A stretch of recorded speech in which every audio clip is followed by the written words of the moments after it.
शाही ईदगाह और कृष्ण जन्मभूमि मामले में जो कल इलाहाबाद हाईकोर्ट का फैसला आया है, जिसमें उसने हिंदू पक्ष के दावे को, जो दावा कर रहे हैं कि उनको ज़मीन दे दी जाए, उसको पोषणीय बताना प्लेसेज ऑफ वर्शिप एक्ट का उल्लंघन है। क्योंकि उस एक्ट में स्पष्ट तौर पे कहा गया है कि 15 अगस्त 1947 के दिन तक जो भी रिलीजियस स्ट्रक्चर है, जिसकी मिल्कियत है, जिसका कब्जा है, वो उसके मिल्कियत के दायरे में रहेगा।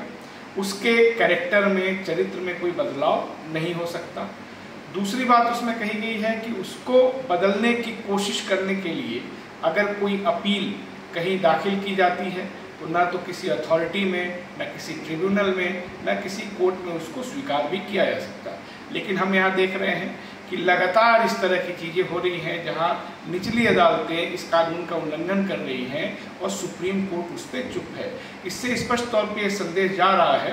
कि भारतीय जनता पार्टी अपने राजनीतिक और वैचारिक एजेंडे के तहत इन सब चीज़ों को कर रही है और इस तरह के जो फैसले आ रहे हैं वो जुडिशियल कम पॉलिटिकल ज़्यादा है। दूसरी जो सबसे अहम बात है कि इसी मामले में 1968 में जो श्री कृष्ण सेवा संस्थान था, उसका मस्जिद पक्ष के साथ एक समझौता हुआ था और उसमें यह तय किया गया था कि मंदिर और मस्जिद दोनों ही यथास्थिति वहाँ बनी रहेगी, कोई इंक्रोचमेंट नहीं करेगा। इस कानून और इस समझौते के बाद वहाँ पे शांति है। अब अगर कोर्ट के सहयोग से इस शांति को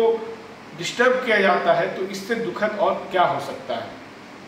तीसरी जो सबसे अहम बात यह है कि बाबरी मस्जिद का जो फैसला था उसमें सुप्रीम कोर्ट ने कहा था कि जो प्लेसेज ऑफ वर्शिप एक्ट है वो हमारे प्रियम्बल को, यानी बेसिक स्ट्रक्चर को इंडोर्स करता है, यानी उसको मजबूत करता है। हम सब जानते हैं कि संविधान के प्रस्तावना में जिसको बेसिक स्ट्रक्चर कहा जाता है उसमें कोई बदलाव नहीं हो सकता और ये सुप्रीम कोर्ट की अब तक की सबसे बड़ी जो संविधान पीठ रही है उसका जजमेंट है। तो जैसे ही आप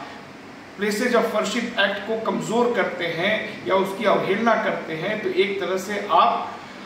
बेसिक स्ट्रक्चर को बदलने की तरफ, उसको कमज़ोर करने की तरफ कदम बढ़ाते हैं और इसलिए ये संविधान के ऊपर सीधा हमला माना जाना चाहिए। सबसे अहम बात यह है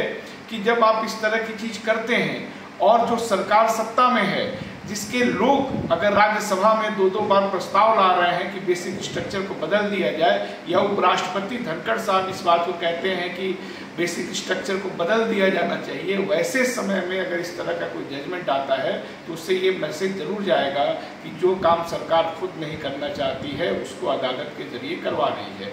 मेरा मानना है कि इसका विरोध किया जाना चाहिए। Congress party places of worship act को बचाने के लिए कटिबद्ध है और जो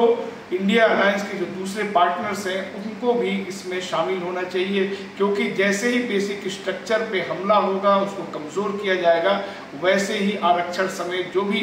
बुनियादी सुविधाएं जो कमज़ोर तबकों को मिली हैं उनको भी ख़त्म करने का रास्ता खुल जाएगा। तो हमको बहुत मजबूती से यूनाइट होकर के संविधान के ऊपर इस हमले का विरोध करना चाहिए।